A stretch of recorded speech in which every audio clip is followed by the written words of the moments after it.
नमस्कार साथियों।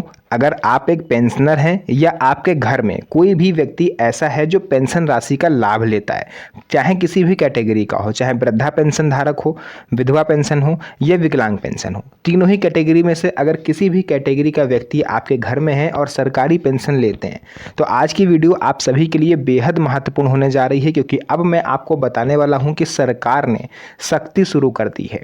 और कई बार जो अक्सर लोगों की शिकायत होती है कि हमें पेंशन 2 महीने से नहीं मिली, हमें 3 महीने से नहीं मिली, कोई कहता है 4 महीने से पेंशन नहीं आई, तो आखिर ये हो क्यों रहा है और क्यों अब आपकी पेंशन बंद हो सकती है अगर आप इन गलतियों को नज़रअंदाज करते हो। आइए जानते हैं कौन सी हैं वो 3 गलतियां और ऐसे कौन से लोग हैं जिनकी अब पेंशन बंद हो सकती है। तो चलिए वीडियो को स्टार्ट करते हैं और सभी चीज़ें विस्तार से समझते हैं। तो देखिए, सबसे पहले तो हम यहाँ पर ये जानेंगे कि आखिर सरकार ने सख्ती शुरू क्यों करी है। अचानक से ऐसा क्या हो गया कि सरकार को ये सख्ती शुरू करनी पड़ी। भाई अभी तक तो सब कुछ सही चल रहा था, आपको हर महीने पेंशन मिल रही थी और किसी तरह की कोई तकलीफ नहीं हो रही थी, बट अचानक से ऐसा क्या हो गया जो सरकार ने ये फैसला ले लिया कि अब जितने भी पेंशनर्स हैं सभी का एक बार फिर से इंटरनल सर्वे करवाएंगे। इंटरनल सर्वे मतलब होता है हर एक चीज़ की बारीकी से जांच, कौन पात्र है कौन पात्र नहीं है। तो सरकार के अनुसार कई राज्यों में ऐसे लोग अभी भी पेंशन राशि का लाभ ले रहे हैं जो वास्तव में पात्र नहीं हैं। इसी वजह से अब केंद्र और राज्य सरकारें मिलकर पेंशन धारकों की दोबारा जाँच करवा रही हैं। जी हाँ साथियों, विशेष रूप से मैं आपको बता रहा हूँ कि 1 मई 2026 से ये जांच प्रक्रिया शुरू भी हो चुकी है और आपको पता भी नहीं चलेगा कि कब सरकार ने आपकी जांच कर ली और आपका नाम पेंशन लिस्ट से काट दिया। तो अगर आपकी भी पेंशन पिछले 2 महीने 3 महीने या उससे भी ज़्यादा समय से आपको नहीं मिल रही है, तो भैया सतर्क हो जाइए, क्योंकि हो सकता है कि सरकार की तरफ से आपका नाम ही पेंशन लिस्ट से काट दिया गया हो। अब ये पता कैसे चलेगा वो भी अभी आगे मैं आपको बताऊंगा। उससे पहले आप ये समझ लीजिए, विधवा पेंशन लेने वालों के लिए सबसे बड़ा अपडेट है। सरकारी जांच में सबसे ज़्यादा जो गड़बड़ी पाई गई है वो विधवा पेंशन में पाई गई है। कई मामलों में देखा गया है कि कुछ महिलाएं पति की मृत्यु के बाद विधवा पेंशन जारी रखती हैं।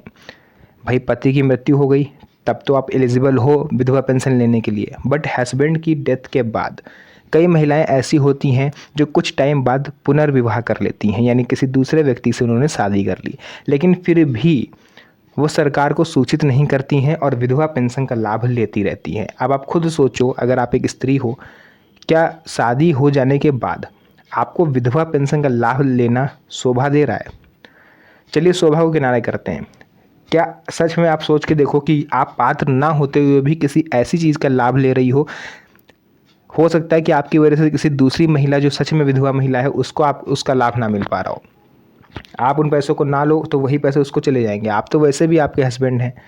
तो विधवा पेंशन ऐसे तो कोई छोड़ने से रहा, तो सरकार ने क्या करा कि जांच करवाई और ऐसी महिलाओं से उन्होंने पेंशन लिस्ट में नाम हटाने की अपील करी और जो महिलाएं नहीं मानी उनका नाम जबरन लिस्ट से हटाया गया। उसके बावजूद भी कई सारी महिलाएं ऐसी थीं जिन्होंने इस चीज़ को लेकर के लगातार सरकार से विरोध दर्ज करवाया। तो सरकार ने अब क्या करा है कि अगर आप विधवा पेंशन का लाभ ले रही हैं तो सरकार आपकी जांच करवाएगी कि आप सच में विधवा हो, कहीं आपने पुनर्विवाह तो नहीं कर लिया। और अगर आपने पुनर्विवाह कर लिया है और आपने सरकार को सूचित नहीं करा और आप उस पेंशन का लाभ लेती रहीं, तो भैया सरकार अब आपसे पेंशन की वसूली भी करेगी। क्योंकि सीधी तरह से अगर आप अपनी पेंशन सरेंडर कर देते हो तब तो चलो ठीक है, कोई बात नहीं है, कोई कानूनी कार्रवाई आप पर नहीं होगी। बट अगर सरकार ने पकड़ा तो भैया आपको अपनी पेंशन वापस सरकार को देनी पड़ेगी, चाहे जितने भी महीने की क्यों ना हो। इसके अलावा अगर रिकवरी नहीं हो पाती है, अगर आप पैसा देने में सक्षम नहीं हो, तो फिर आप पर कानूनी कार्रवाई भी सरकार कर सकती है। इसलिए जिन महिलाओं ने दोबारा शादी कर ली है, अभी भी विधवा पेंशन का लाभ ले रही हैं, तो उसे तुरंत संबंधित विभाग से संपर्क करें और उस पेंशन को सरेंडर कर दें। दिव्यांग पेंशन लेने वालों पर भी सख्त कार्रवाई। सरकार ने दिव्यांग पेंशन को लेकर के भी नियम सख्त कर दिए हैं। अब केवल वही लोग दिव्यांग पेंशन के लिए पात्र माने जाएंगे जिनके पास सरकारी मेडिकल बोर्ड द्वारा मिनिमम 40% तक का विकलांगता सर्टिफिकेट होगा। देखिए, कई राज्यों में न्यूनतम जो विकलांगता परसेंटेज है वो 40% है, यानी 40%। लेकिन जांच में ये पाया गया कि कुछ लोगों ने अस्थायी बीमारी या हल्की चोट के आधार पर पत्र बनवाकर पेंशन लेना शुरू कर दिया। अब मान लीजिए किसी का दुर्घटना हो जाती है, किसी का एक्सीडेंट हो जाता है और उसका एक पैर टूट गया, मतलब फ्रैक्चर हो गया तो उस पर लग गया प्लास्टर, अब वो थोड़े दिन लंगड़ा के चल रहा है। उसके ऊपर उन्होंने जो पैंट पहन रखी है, मतलब देखने वाला ही सोचेगा कि जो है ये विकलांग है। अब किसी को आप देखो कोई लंगड़ा के चल रहा है, अब आपको क्या पता कि वो जन्मजात है या एक्सीडेंट हुआ है। तो ऐसे लोग चले जाते हैं डॉक्टर के पास, साठ गांठ करके कुछ पैसे डॉक्टर को खिला के अपना विकलांगता सर्टिफिकेट बनवा लेते हैं। अब यही विकलांगता सर्टिफिकेट वो लोग पेंशन के लिए आवेदन कर देते हैं और प्रति माह 3,000, 3,500, 2,000 जो भी पेंशन उनको मिलती है उसका लाभ वो लेने लगते हैं। और सबसे ज़्यादा अगर फर्जीवाड़ा होता है भाई, पुरुषों की कैटेगरी जो है दिव्यांग कैटेगरी है, मैक्सिमम होती महिलाएं भी हैं, लेकिन अक्सर महिलाएं ज़्यादा झोल माल नहीं करती हैं। विधवा पेंशन में आपको थोड़ा बहुत देखने को मिलेगा, बट दिव्यांग पेंशन धारकों में सबसे ज़्यादा जो घपला होता है वो पुरुषों के द्वारा किया जाता है। और ऐसे पुरुषों को जो विकलांग नहीं हैं अब सरकार ढूंढ रही है। जितने भी लोग 40% या 80% के बीच में दिव्यांग हैं उन सभी के प्रमाण पत्रों की जांच करी जाएगी। हो सकता है उन्हें मौके पर भी बुलाया जाए, फिजिकल वेरिफिकेशन भी किया जाए। तो भैया आप सतर्क हो जाइए। अगर आप विकलांग ना होते हुए भी पेंशन का लाभ ले रहे थे तो तुरंत जाइए पेंशन सरेंडर कर दीजिए। आपके लिए भी यही है, आप पर कोई कार्रवाई नहीं होगी। लेकिन अगर आप सरेंडर नहीं करते हो और सरकार की तरफ से आप पकड़े जाते हो तो भैया आपको जेल भी हो सकती है। रिकवरी तो होगी ही होगी और जेल भी हो सकती है। इसके अलावा वृद्धावस्था पेंशन वालों को सावधान रहने की ज़रूरत है। वृद्धा पेंशन में सबसे ज़्यादा ध्यान उम्र पर दिया जा रहा है। अब सरकार आधार कार्ड में दर्ज उम्र को ही मुख्य आधार मान रही है। यानी आधार कार्ड के हिसाब से अगर आप 60 साल के पूरे नहीं हुए हो तो फिर आपको पेंशन नहीं मिलेगी। अगर आपके राशन कार्ड या वोटर कार्ड में 60 साल से ज़्यादा है लेकिन आधार कार्ड में उम्र कम है तो आपकी पेंशन रुक सकती है। यानी ले दे के कंक्लूज़न ये है कि आधार कार्ड में अगर आप 60 साल के नहीं हो और आप पेंशन ले रहे थे तो अब वो पेंशन आप हाथ से गंवा बैठोगे। तो ये 3 कैटेगरी ऐसी हैं और इसमें भी कौन कौन से टॉपिक थे मैंने आपको पूरा बताया। अब इन लोगों की पेंशन जो है गवर्नमेंट हमेशा के लिए परमानेंट बंद कर सकती है और भविष्य में ये एलिजिबल होने के बावजूद भी पेंशन नहीं ले सकते, ऐसा सिस्टम सरकार तैयार करवा रही है। जीवन प्रमाण पत्र नहीं दिया तो रुक सकती है पेंशन। देखिए बहुत से लोगों की पेंशन सिर्फ इसलिए बंद हो जाती है क्योंकि उन्होंने समय पर जीवन प्रमाण पत्र नहीं दिया। इस साल नवंबर में जीवन प्रमाण पत्र जमा करना ज़रूरी होता है। यानी किसी भी साल में अगर आप हो तो नवंबर तक आपको लाइफ सर्टिफिकेट जमा कर देना है। अगर नवंबर तक जमा नहीं कर पाओगे तो भैया नेक्स्ट ईयर आपकी पेंशन होल्ड हो जाएगी। इसी वजह से कई सारे लोगों की 2026 में पेंशन होल्ड हो रही है क्योंकि उन्होंने 2025 में नवंबर महीने तक अपना लाइफ सर्टिफिकेट जमा नहीं किया। चलिए अब मैं यहाँ पर आपको बताने वाला हूँ कि किन गलतियों से आपको बचना है। अगर ये गलती आप करते हो, चाहे जानबूझ के करो चाहे धोखे से करो, तो आप अपनी पेंशन से हाथ धो बैठोगे। कौन सी गलतियाँ हैं ध्यान से सुनिएगा।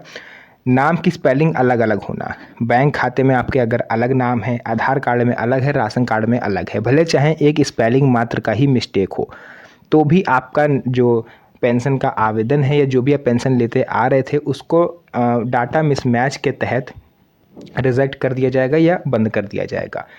सेकंड नंबर पर है मोबाइल नंबर लिंक ना होना। अगर बैंक खाते से मोबाइल नंबर लिंक नहीं है, यानी आप कोई भी ट्रांजैक्शन बैंक में करते हो और उसका मैसेज आप पर नहीं आता है तो आपको पेंशन की जानकारी नहीं मिल सकेगी। आधार बैंक खाते से लिंक ना होना। डीबीटी का पैसा सीधे खाते में आने के लिए आधार का बैंक अकाउंट से लिंक होना ज़रूरी है, क्योंकि अगर आधार आप बैंक अकाउंट से लिंक नहीं करवाओगे तो आपका जो डीबीटी है वो ऑन नहीं होगा। अगर पेंशन बंद हो गई है तो क्या करें। अगर आपकी किसी भी रीज़न से पेंशन बंद हो गई है या फिर पिछले 2 महीने 3 महीने 4 महीने से नहीं आ रही है और आपको जानना है कि किस रीज़न से नहीं आ रही है, तो सबसे पहले आप सीएससी सेंटर पर जाइए। जो भी जनसेवा केंद्र होते हैं जहाँ पर फॉर्म वगैरह भरे जाते हैं, या फिर ग्राम पंचायत कार्यालय या तहसील कार्यालय आप जा सकते हो। जनसेवा केंद्र पर आप जाइएगा, मात्र 50 रुपये वो आपसे लेगा और जो भी आपने पेंशन के लिए जब आवेदन किया था उसका एप्लीकेशन नंबर आपको देना होगा और उस एप्लीकेशन नंबर से वो ट्रैक करके बता देगा कि आपका जो पेंशन है वो कहाँ पर और क्यों बंद हुआ है। सरकार की तरफ से एक बड़ी खुशखबरी भी है सभी पेंशनर्स के लिए। जहां एक तरफ जांच और सख्ती बढ़ाई जा रही है, वहीं दूसरी तरफ कई राज्यों में पेंशन राशि बढ़ाने की घोषणा हो चुकी है। यूपी समेत टोटल 3 से 4 राज्य ऐसे हैं जहां पर पेंशन बढ़ने जा रही है। वन नेशन वन पेंशन की मांग भी तेज हो गई है। देश भर में अब ये मांग उठ रही है कि पूरे देश के जितने भी राज्य हैं सभी राज्यों में पेंशन राशि एक समान होनी चाहिए, क्योंकि कहीं 1000, कहीं 1500, कहीं 3200, कहीं 2500, ये सीधे सीधे भेदभाव को दर्शाता है। अंतिम और सबसे ज़रूरी बात साथियों यहाँ पर ये है कि जितने भी पेंशनर्स हैं, अपने डॉक्यूमेंट्स आप हमेशा तैयार रखिए, क्योंकि सरकार किसी भी समय सर्वे करते करते आपके घर तक आ सकती है। तो कहीं आप भी फ्रॉड की लिस्ट में ना आ जाओ, कहीं आपकी पेंशन हमेशा के लिए बंद ना हो जाए, इसलिए सारे डॉक्यूमेंट हमेशा तैयार रखिए और पात्र हैं तो ही पेंशन का लाभ लीजिए, अदरवाइज़ आप पेंशन सरेंडर कर दीजिए। तो जो भी चीज़ें थी मैंने यहाँ पर आपको पूरा विस्तार से बताया है। वीडियो पसंद आई हो, वीडियो को लाइक करके चैनल को सब्सक्राइब जरूर करिएगा, क्योंकि इस तरह की वीडियोज़ मैं आपके लिए बनाता रहता हूँ। तो फिर से मुलाकात होगी आप सभी से एक और नई मज़ेदार वीडियो में। तब तक के लिए धन्यवाद। जय हिंद।